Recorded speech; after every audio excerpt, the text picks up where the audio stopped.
Hai සුබ දවසක් හැමෝටම. ඔන්න අදත් අලුත් දවසක අලුත් vlog එකක් මම අරන් ආවා.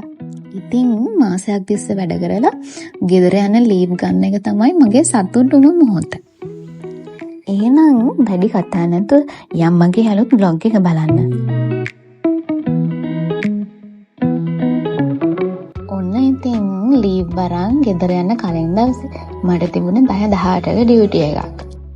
නිදිමතයි. ඒ දෙවි මොනා කරන්න ඇහැරලා ඉන්නම් වෙනවා.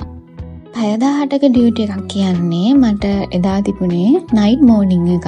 ඒ කියන්නේ මම නයිට් එක කරලා මෝර්නිං එකත් එක වෙනකන් කරලා තමයි ගෙදර යන්න තිබ්බේ. ඒක නිසා මම ක්වාටර්ස් එකෙන් නයිට් ඩියුටි එකට ඔන් වෙන්න එද්දිම මට ගෙදර අරන් යන්න ඕන බඩු, බෑග් එක ඔක්කොම ලෑස්ති කරගෙනමයි ආවේ. මොකද මට හවස එකට ඕෆ් වෙලා ගෙදර යන්නේ ලේසි නේතකොට. මොකද කියනවා නම් මෙහි බස් ස්ටෑන්ඩ් එක තියෙන්නේ හොස්පිටල් එකට එහා පැත්තේ. එතකොට මට මෙතනින්ම ලෑස්ති වෙලා යන එක ලේසි. නැත්නම් ආයේ ක්වාටර්ස් එකට ගිහිල්ලා ලෑස්ති වෙලා යන එක කරදරයි.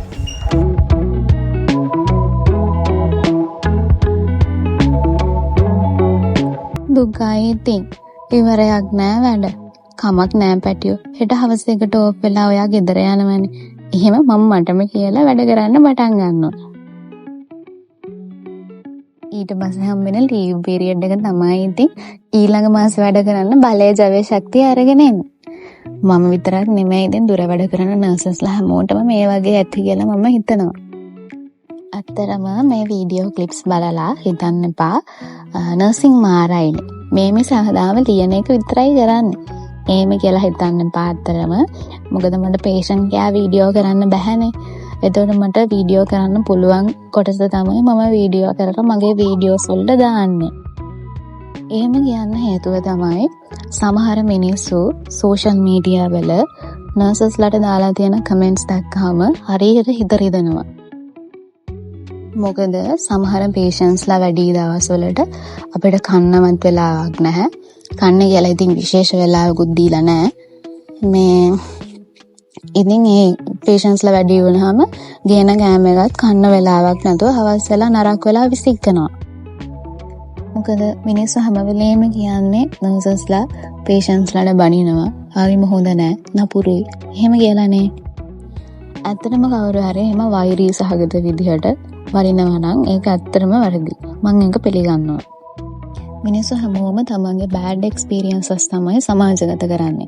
එහෙම නැත්නම් කවුරුහරි හොඳ නර්ස් කෙනෙක් මට මෙහෙම සැලකුවා, මට මෙහෙම කරා කියලා කවුරුත් තමන්ගේ හොඳ එක්ස්පීරියන්ස් එකක් සමාජගත කරන්නේ නැහැනේ. මගේ එක්ස්පීරියන්සස් ගැන කිව්වොත් එහෙම මම ඉන්නේ සර්ජිකල් ෆීමේල් වෝඩ් එකක. එතකොට ගොඩාක් තුවාල තියෙන මිනිස්සු තමයි මගේ වෝඩ් එකේ ඉන්නේ. එතකොට අපි වෝඩ් එකේ ඉන්න පේෂන්ට්ස්ලාටයි පිටින් එන පේෂන්ට්ස්ලාටයි 20කට 25කට විතර උදේට ඔක්කොටම බෙහෙත් දානවා තුවාල වලට. එතකොට සමහර ආච්චිලා ඉන්නවා මොකක්වත් කවර් එකක්වත් සරප්පු දෙකක්වත් දාන්න නැතුව වොෂ්රූම් එකෙම ගිහිල්ලා තුවාලේ ආයෙත් එත කරගෙන ජරා කරගෙන ඇවිල්ලා මිස් මගේ තුවාලෙට ආයෙත් බෙහෙත් දාන්න පුළුවන්ද? එහෙම අහන ආච්චිලා ඉන්නවා.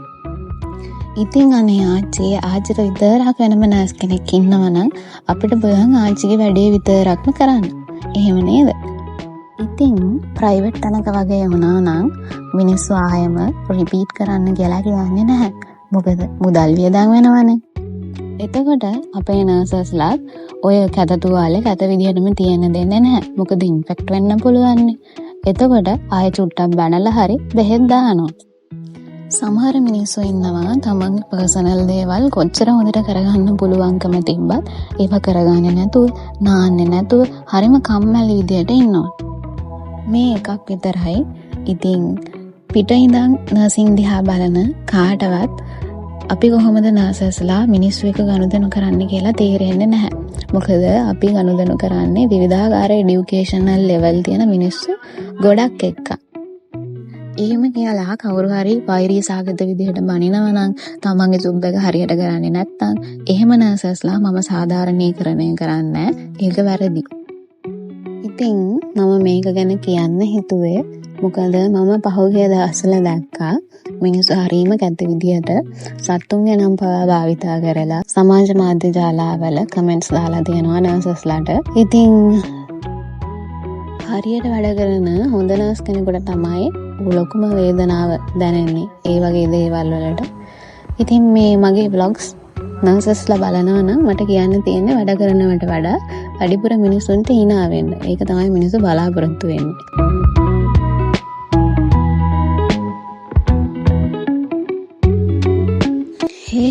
කතාවෙන් නයිට් ෂිෆ්ට් එක නම් ඉවරයි. දැන් ඔන්න මෝර්නිංగ్ ෂිෆ්ට් එක පටන් ගන්නවා.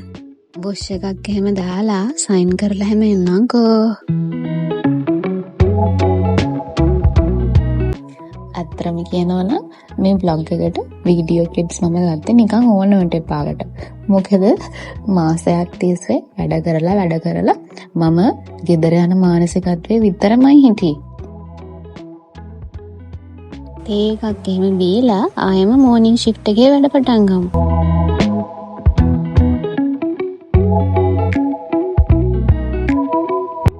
ඔන්න ඉතින් දැන් එකට ළඟයි. සයින් කරලා ඉවර වෙලා ලෑස්ති වෙලා ගෙදර යන්න තමයි තියෙන්නේ.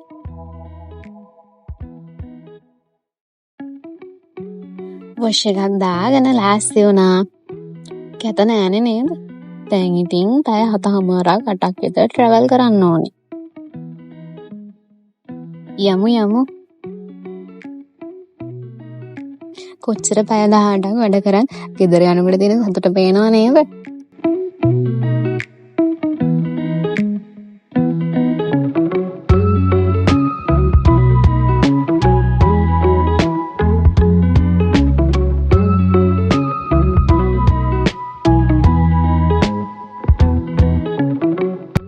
එහෙනම් මං දවස් 7කට යාපනයේ යනවා. දවස් 7ක් කිව්වට ඉතින් යණ්ඩයි දවස් 2 හරි දවස් 5ක් විතර තමයි හම්බෙන්නේ ගෙදර ඉන්න.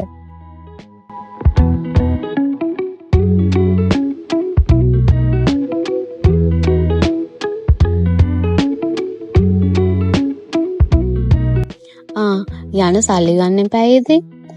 යාපනයේ ඉඳලා වවුනියාවට යන්න රුපියල් 500ක් ගන්නවා. වවුනියාවේ ඉඳලා කුරුණෑගලට යන්න රුපියල් 740ක් වගේ ගන්නවා. මේ තියන්නේ යාපනයේ බස් ස්ටෑන්ඩ් එක. මම හිතන විදිහට බස් ස්ටෑන්ඩ් දෙකක් තියෙනවා. එකක් තමයි CTB බස් ස්ටෑන්ඩ් එක, අනිත් එක ප්‍රයිවට් බස් ස්ටෑන්ඩ් එක. මම හැම වැඩිය දන්නේ මේ බස් ස්ටෑන්ඩ් එක ගැන විතරයි. මම නැග්ගේ යාපනයේ ට්‍රින්කෝ බස් එකකට. එතකොට මට වවුනියාවෙන් බහින්න පුළුවන්. මගේ එහා පැත්ත ෂීට් එකේ හිටියේ ජෆ්නා කැම්පස් එකේ තමිල් ගෑනු ළමයි.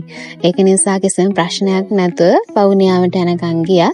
අපි දෙන්න පොඩි chat එකක් දාගෙන ගියා ඉතින්. මේ වවුනියාව බස් ස්ටෑන්ඩ් එක යාපනයේ ඉඳලා වවුනියාවට යන්න පැය 3ක් වගේ යනවා. ඉතින් මම මෙතනින් කොළඹ බස් එකක් ගන්නවා. කොළඹ කිව්වට ඉතින් කුරුණෑගලට යන්න පුළුවන් කොළඹ බස් එකක්. හරිම බඩගිනි. එකට ඕෆ් වුණාට පස්සේ මුකුත් කෑවේ නෑනේ. අදිසියට ආවා. ඉතින් මම වවුනියාවෙන් බහලා මේ පොඩි මොන හරි බඩගින්නට පොඩි දෙයක් ගත්තා ඉතින්. ෂෝට් ඊට්ස් වර්ග තියනවා ඉතින්. ඒව ගන්න බෑ. ඒ වගේ ඇතුළට එක මාළු දාලානේ තියෙන්නේ. මම වවුනියාවට එද්දි වෙලාව 4:45ට විතර ඇද්දි. ඒ වුණාට කොළඹ බස් එකේ ඩිපාචර් එක තිබ්බේ 5:45ට.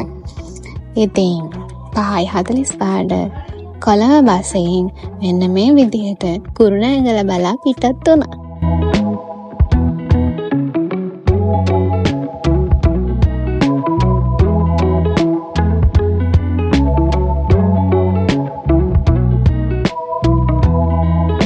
රෑ 10ට වගේ මම කුරුණෑගලට ආවා.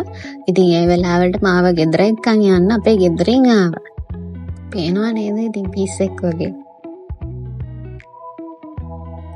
පහුවදා ඉතින් සෝනින්දකට පස්සේ ගෙදර අයට කරදර කරලා මගේ වැඩවල් වලට එක්කන් යන හැටි තමයි මේ තියෙන්නේ.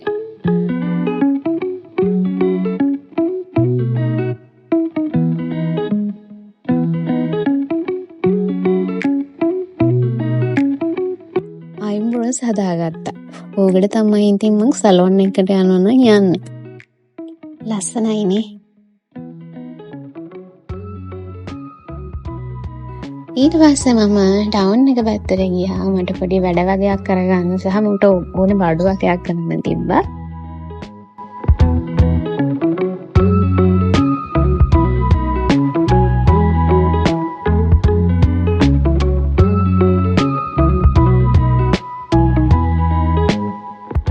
ඉතින් මගේ බ්ලොග් එක මේ විදිහට ඉවර වෙනවා. ඉතින් හැමෝටම සුබම සුබ දවසක් කියලා ප්‍රාර්ථනා කරනවා.